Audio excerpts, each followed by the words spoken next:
this video, we're talking about 5 books that I think are a great investment with a caveat, okay? And to the state of today's market and the way the economy is and comic book prices have been over time, I can't say these books are a good investment without explaining the caveat and the nuance to it. That's one of the things about comic book collecting and investing is there's a ton of nuance at any given point in time. And the main thing that I would say about these books in particular is that we are approaching a time where it's going to be one of the best opportunities in many, many years to get in on these books. Before I do that, if you're wondering, what's going on with the video and the audio, we are getting closer and closer every day to the moving of the shop and moving this studio, and everything's in disarray, so I'm just recording on my phone, so that's that little thing. But the state of the market recap real quick, and shout out to Mickey at Swagglehouse Comics. He's doing a great video series where he takes a look at 100 of the blue chip keys for each era and tracks the sales of those books over the course of the month to give a big macro view of the current state of the comic book market. And it's a great little snapshot to see the health and the current state of the market. So I highly recommend you check out his channel and follow along in those monthly update videos. But in a nutshell, we saw the meteoric rise of the comic book boom that wasn't just comic books, everything across the board in the economy. I even talked to a healthcare professional who provided counseling type services, and they said that they were booming in the COVID boom as well. So we saw that meteoric rise of prices in comic books during COVID and during the comic book boom, and then a very, very hefty correction. And ever since then, we saw some months that had little ticks up, and then some months where they went even more down. But in general, we're still kind of on that downward trend. And I think that the current market does have more room to go down. I also feel like we got to be getting close to the bottom, right? And I think that these books in particular, that if you were to buy these books today, I think 10 years from now, you will look back and say that you did pretty good for yourself. But I do think that there's probably still more room to go down. And the biggest factor to determine when we're going to bounce back up and be on that steady rise up, which even when we do have a steady rise up, there's fluctuations in the market. There's good months and bad months that are pretty cyclical year to year in general without any other outside influence. But the biggest factor to determine when we hit that point is the macroeconomic factors. And that is something that I'm not going to touch base on in this video. It would require a ton of research, and even then, there's so much nuance to it that it's just not the purpose of this video. This video, the purpose is to look at 5 books that are great books to target when we hit that bottom or when we get closer to that bottom. One thing that needs to be addressed with investing in comic books, it's not always all about the money. I mean, there are some people that strictly invest in comics for the money, but the beauty of this hobby is that we love these stories, these characters, the writing and the culture around it, that it's just a great added bonus to be able to use these as investments as well, to be able to put these investments up on the wall and enjoy them. My take has always been that they're even more enjoyable when you buy them at a good price. And that's what this channel dives into a lot, is finding those opportunities, and we'll get more into it here today. In fact, let's turn this camera around and hop into the computer. But before we do, I want to remind you we have that monthly giveaway here on the YouTube channel. If you subscribe, comment, and like, you're entered to win a free slab. And if you head over to brycecomics.com and sign up for the newsletter, you're entered to win a free slab each and every month, and it's where you get first access to new inventory as it comes through the shop. I'm always listing stuff at very reasonable prices, and there's a really, really fun collection that just came in the shop if you're watching this video around the time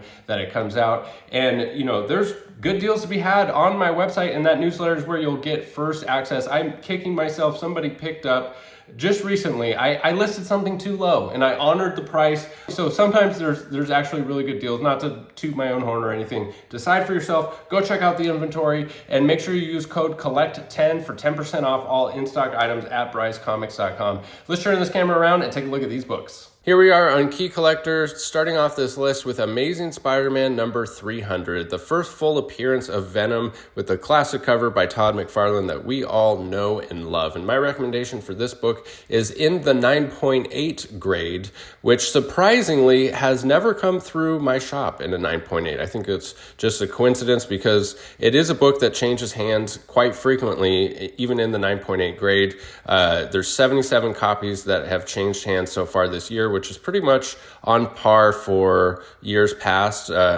We might beat 2022 or maybe match it by the end of 2023. We're here in October when this video is being filmed. And you can, if this range is too expensive, I know it's a very high dollar item in the 9.8. Of course, every single grade of this is highly collectible. I mean, I've had any number of other grades in the shop at any given time, but the 9.8 I think is a great investment grade. And if we look at the sales history here, the 9.8 peaked at $9,200 back in the market boom of 2021. And here we're setting the low in 2023 for $3,038.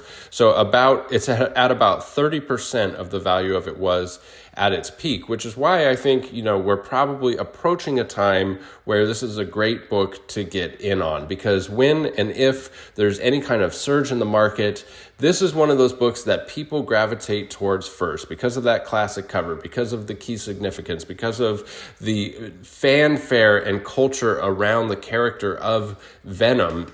When new collectors come into the hobby, or when old-time collectors have disposable income that they didn't before, this is a book that they gravitate towards first. And in fact, a lot of the books on this list are like that. So that's why I think the 9.8 will soon be one of the most opportune times to get in on this book. And it's just a great book to have when there is any kind of surge in the market. It would be highly liquid, easy to flip for a profit. And of course, you get the bonus of enjoying and owning one of the most classic covers of all time. And so next on the list, we have Teenage Mutant Ninja Turtles #1.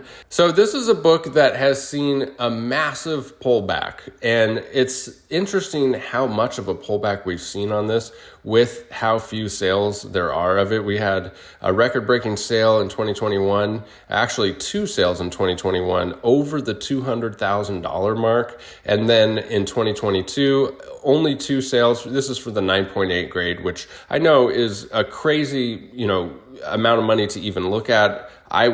Like most of us would never even consider buying a book like this, but I think it presents some really interesting analysis of the numbers, because then in 2022, we had this massive drop to 186, and then another massive drop to 156. And then this year, just one sale for $120,000, which is, less than half of the peak high sale, which is huge. And if you look at the actual copy that sold, it's a 9.8 white pages. It even has the new CGC case. It's not a book that, is like a bad presenting book. I don't think it was an anomaly sale. I think this is the new, benchmark for this book is 120. And if it were to come up for sale again, I wouldn't be completely shocked if it didn't do $120,000, if it was less than that. So if you look at the census, there's 831 total copies on the census, only 11 9.8s. And so this is a book that in any grade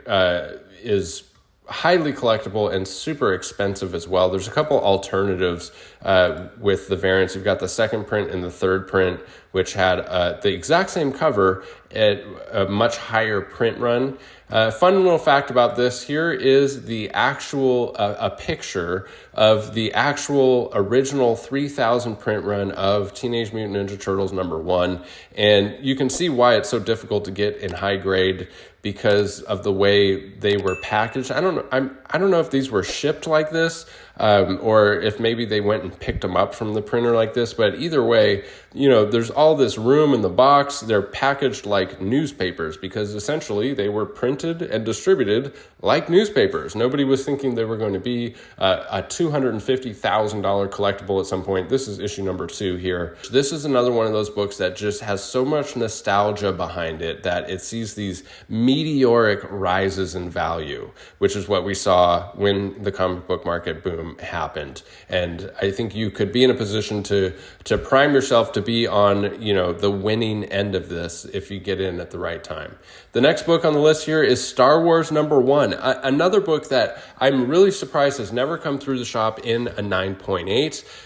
It's a book that does change hands, not quite as much as ASM 300, 41 sales of the 9.8 so far in 2023, and the last sale was $3,200. Very similar numbers to ASM 300. It peaked at $9,600, and the low sale was $2,994. So also sitting at about 30%, even less than that if you compare the highs and the lows of the comic market boom and where we are today. But this is just another book that I think is a fantastic book to get in on when the market is down, for when that surge happens. It's so collectible. It's so iconic. It's just one of those books that is definitely going to be a long-term good investment. I think 10 years from now, if you were to buy today at around the $3,000 mark, I think 10 years from now, you will be doing very well for yourself. And again, you know, the benefit is if you're a collector, if you're a fan, man, you get to own Star Wars #1, and what a great book to enjoy while you have that money invested. Next on the list, we have Uncanny X-Men #1, the first team appearance of the X-Men. This is a book that I think has potential to overcorrect. And it's also a book that I think has a lot of opportunity to find good deals. If we go and look at GP analysis, you can see that the 3.0, the most recent sale was $7,900, whereas a 4.0 clocked this really strong sale at $13,800.